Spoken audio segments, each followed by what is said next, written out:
रिलायंस का शेयर 2400 से 2600 हो गया, 200 का जंप डायरेक्ट एक दिन में। किसने डिसाइड किया ये? मुकेश अंबानी ने फोन करके बताया प्राइस बढ़ा दो? नहीं, कोई भी कंपनी अपने शेयर का प्राइस डिसाइड नहीं करती है, ना अंबानी, ना सेबी, ना मोदी जी, ना ही आरबीआई। ये किसी के हाथ में नहीं है। तो फिर कौन डिसाइड करता है? ये एक कॉन्सेप्ट समझ लो, स्टॉक मार्केट की आधी चीज क्लियर हो जाएगी, मैं गारंटी देता हूँ आपको।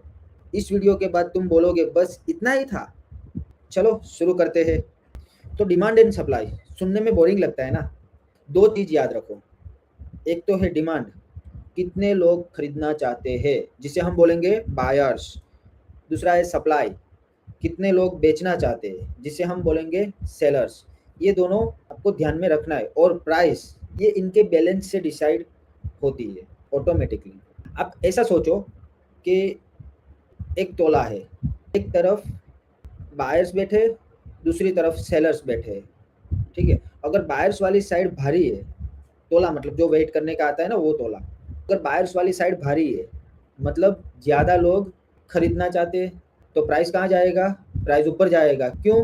क्योंकि लोग कंपेट कर रहे हैं, मैं 100 दूंगा, मैं 105 दूंगा, मैं 110 दूंगा, प्राइस बढ़ रहा है। अगर सेलर वाली साइड भारी है मतलब ज़्यादा लोग बेचना चाहते हैं, तो प्राइस कहाँ जाएगा? प्राइस नीचे जाएगा। क्यों नीचे जाएगा? क्योंकि सेलर कंपेट कर रहे हैं, मैं 100 में बेच दूंगा, कोई बोल रहा है मैं 95 में बेच दूंगा, कोई बोल रहा है मैं 90 में बेच दूंगा, प्राइस गिर रहा है। और जब दोनों बराबर है, बायर्स भी उतने सेलर भी उतने, प्राइस फ्लैट रहते हैं, ना ऊपर जाता है ना नीचे आता है, मार्केट पूरा का पूरा सो गया है। लेकिन ये थियरी है। अब मैं तुम्हें रियल लाइफ में दिखाता हूँ एक ऐसा एग्जाम्पल जो अपनी ज़िंदगी में एक्सपीरियंस किया है मैंने। सब्जी मंडी से समझो डिमांड एंड सप्लाई। कहाँ से समझो? सब्जी मंडी से। चलो चलते हैं फिर सब्जी मंडी में। हाँ भाई, स्टॉक मार्केट समझना है तो पहले सब्जी मंडी समझनी ही पड़ेगी, क्योंकि दोनों में सेम चीज़ होती है, ठीक है। सिनेरियो एक, गर्मी का सीज़न है, जुलाई और अगस्त, ठीक है। टोमेटो का सीज़न चल रहा है, हर खेत में टोमेटो, सब जगह पे टोमेटो, ट्रक भर भर के सब्जी मंडी में टोमेटो आ रहे हैं। तुम मंडी गए, देखा हर दुकान पे टोमेटो के ढेर, मतलब पूरे के पूरे ढेर लगे हुए हैं। सब्जी वाला चिल्ला रहा है, ले लो भाई ले लो, 20 रुपए किलो ले लो, सस्ते में दे रहे, इतना ले लो, उतने किलो ले लो, नहीं खरीदना है तो भी 15 में भी ले लो। मतलब जैसे होता है ना, हम लोग जाते हैं, हमें नहीं खरीदना है, अरे 15 में ले लो, मैं दे दूंगा 15 रुपए किलो। क्यों? क्योंकि सप्लाई इतनी ज़्यादा है कि बेच ही नहीं पा रहे। तो ये समझना है आपको, सब्जी मंडी में ही नहीं रुके रहना है, हमें ये भी समझना है कि ऐसा क्यों हो रहा है। क्योंकि सब जगह पे ढेर लगे हुए हैं, तो क्या हो रहा है? सप्लाई ज़्यादा है, ढेर लगा हुआ है, खराब होने से पहले बेचना है। ये सारे मतलब पॉइंट से, सप्लाई ज़्यादा है तो कितनी कितनी चीज़ों के टोमेटो में डर रहते। एक तो खराब होने का डर रहेगा, और एक तो मतलब जो भी प्रोडक्ट होगी अगर कोई, तो एक्सपायर ना हो जाए उसका भी डर रहेगा। तो इससे मतलब ओवरऑल अपने शेयर मार्केट से रिलेटेड करेंगे तो क्या होगा? प्राइस गिरेगा। इसीलिए 20 रुपए किलो में यहाँ पे टोमेटो मिल रहा है। बारिश के टाइम में, हेवी रेनफॉल में, अगर बारिश के टाइम में हेवी रेनफॉल में फसल खराब हो गई, टोमेटो की सप्लाई बंद हो गई, ट्रक नहीं आ रहे, तुम मंडी गए, देखा एक ही दुकान पे थोड़ा सा टोमेटो पड़ा था और लाइन लगी हुई थी, बहुत बड़ी लाइन। जैसे नहीं हम लोग ये कोरोना में इंजेक्शन लगाने के लिए पूरी लाइन लगाते थे, और भी एक अच्छा एग्जांपल, नोटबंदी के टाइम पे नोट जमा करने के लिए बैंक में, वैसे बहुत बड़ी लाइन लगी थी। सबको टोमेटो चाहिए, सबको। अब सब्जी वाला क्या बोलेगा? भाई 80 रुपए किलो है, लेना है तो लो, नहीं तो कल 100 हो जाएगा, मेरी मर्जी, मेरे पास है, मेरा रेट। ये होता है डिमांड। क्यों इतना महंगा? सप्लाई कम हो गई है, डिमांड वही है, सबको टोमेटो चाहिए। लोग कंपेट कर रहे हैं, मुझे पहले दे, मुझे पहले दे, तो प्राइस बढ़ गया 80 रुपया किलो। अब रुको, यहाँ पर ध्यान दो, क्या सब्जी वाले ने रेंडमली प्राइस डिसाइड किया?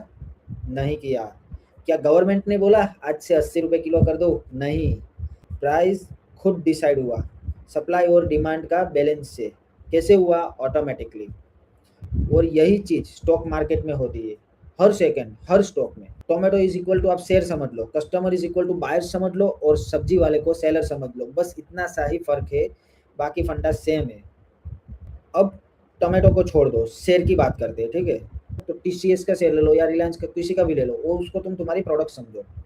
कस्टमर, बायर्स, मतलब कस्टमर जो भी थे, टोमेटो परचेस करने वाले कस्टमर है, उसको तुम बायर समझ लो। जो लोग शेयर खरीदना चाहते हैं, यही है हमारी डिमांड। और सब्जी वाला सेलर, जो लोग शेयर को बेचना चाहते हैं, यही है हमारी सप्लाई। अब सोचो, रिलायंस का शेयर 2500 पे चल रहा है, अचानक एक ब्रेकिंग न्यूज आया, रिलायंस ने 50,000 करोड़ का नया डील साइन किया, ठीक है। अब क्या होगा? सब लोग सोचेंगे, यार ये तो बहुत बड़ी न्यूज है, रिलायंस तो रॉकेट जाएगा, पूरा ऊपर जाएगा, बायर्स की लाइन लग जाएगी, मुझे चाहिए, मैं खरीद रहा हूँ, जल्दी जल्दी खरीद लो। सेलर्स उतने नहीं है, क्योंकि उनको भी लगता है क्यों बेचूं मैं, और बढ़ेगा। तो यहाँ पे क्या हो रहा है? डिमांड सप्लाई से ज़्यादा हो रही है। जब भी डिमांड सप्लाई से ज़्यादा हो तो प्राइस ऊपर जाएगा, 2550, 2600, 2650। अब एक उल्टा सिनारियो, एक बार एक बड़ा न्यूज़ आया, रिलायंस रिलायंस पे 20,000 करोड़ का फाइन लगा दिया। किसने लगाया? गवर्नमेंट ने। सब लोग पैनिक में, बेच दो, जल्दी बेच दो, पता नहीं कितना गिरेगा। सेलर की भाग दौड़ मच जाएगी। जो सेलर है, मतलब एक के ऊपर एक गिरेगा, मतलब ऑर्डर लगाना भी मुश्किल हो जाता है कभी कभी तो, कि भाई मैं बेच रहा हूँ 100 रुपये पे, फिर भी मेरा ऑर्डर लग रहा है 95 पे ऑर्डर लग रहा है, क्योंकि इतनी भागा दौड़ है, ठीक है। ऐसा रियली में होता है। ऑर्डर हम तुम 100 पे क्लिक करोगे कि मैं 100 रुपये पे सेल करता हूँ, लेकिन तुम्हारा सेल होगा 95 पे। तो इससे क्या होता है कि बायर्स डर गए, ठीक है। पहली बात तो बायर्स पूरे डर गए, पूरे डर जाएंगे, तो कोई खरीदेगा ही नहीं।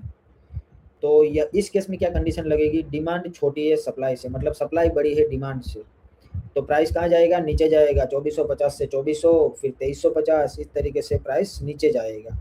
न्यूज़ आती है, लोग रिएक्ट करते हैं, रिएक्ट से डिमांड और सप्लाई चेंज होती है, और इससे प्राइस मूव होता है। ये चेन याद रखना, news, reaction, demand, supply, change, price, move.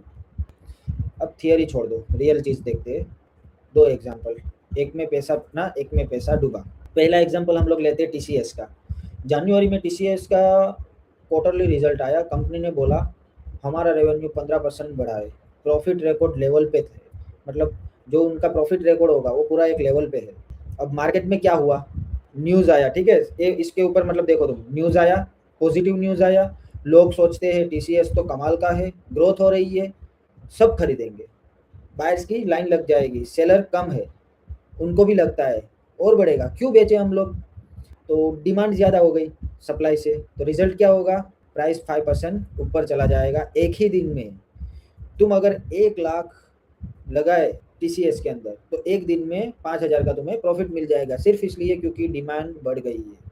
दूसरा एग्जाम्पल अडानी का लेते हैं। एक रिपोर्ट आई अडानी के अगेंस्ट में, मीडिया में धमाल मच गई, टीवी पे ब्रेकिंग न्यूज़ आ गई, अडानी ग्रुप में फ्रॉड का मतलब कि एलिगेंस हो गया, स्टॉक क्रैश हो सकते हैं, ऐसा मतलब कुछ भी फेक न्यूज़ आ गई या रियल न्यूज़ आ गई। अब क्या हुआ?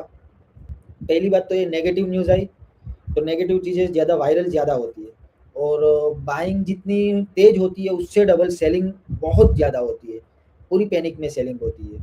बेच दो भाई, सब बेच दो, सेलर की भाग दौड़ बहुत मच जाती है, सब बेच दो। और सब इसी टाइम पे बेचना भी चाहते ही है, बायर तो गायब ही हो जाते हैं, कोई दिखता ही नहीं है खरीदने वाला, पता नहीं कितना गिरेगा यही सोचते। सप्लाई ज़्यादा हो जाती है डिमांड से, तो रिजल्ट क्या होगा? प्राइस 10% डाउन हो जाएगा, वो भी एक ही दिन में। 1 लाख लगाए थे, 10,000 का लॉस हो जाएगा एक ही दिन में, सिर्फ इसलिए क्योंकि सप्लाई बढ़ गई, ठीक है। तो समझे आप? सेम कॉन्सेप्ट दोनों में। टीसीएस में डिमांड बढ़ी, प्राइस ऊपर गया, अडानी में सप्लाई बढ़ी, प्राइस नीचे गया। प्राइस मूव का रीज़न हमेशा एक ही है, डिमांड और सप्लाई का बैलेंस जो भी होता है वो बदलता है, बस, और कुछ नहीं है। डिमांड और सप्लाई का जो भी बैलेंस होता है वो चेंज होता है, एक ही ये रीज़न है। अब लास्ट स्लाइड में हम लोग देखेंगे गोल्डन रूल्स, ये याद कर लो, लाइफ में काम आएगा। आज का पूरा वीडियो 3 रूल में फिट होता है, ये 3 रूल कभी मत भूलना आप लोग। रूल नंबर 1, डिमांड ज़्यादा सप्लाई कम, तो प्राइस कहाँ जाएगा? ऊपर जाएगा। बायर्स ज़्यादा सेलर कम, तो प्राइस क्या होगा? प्राइस बढ़ता है। जैसे बारिश में टोमेटो महंगा होता है, जैसे टीसीएस का रिजल्ट अच्छा आने पे शेयर प्राइस बढ़ती है, ठीक है। याद रखना, जब हम खरीदना चाहते हैं तो प्राइस ऊपर जाता है, हाँ, लेकिन जब हम खरीदना चाहते हैं तो प्राइस ऊपर जाता ही जाता है, लेकिन वो डिपेंड करता है कि आप कितनी क्वांटिटी में खरीद रहे हो। रूल नंबर 2, सप्लाई ज़्यादा डिमांड कम, तो प्राइस नीचे जाएगा।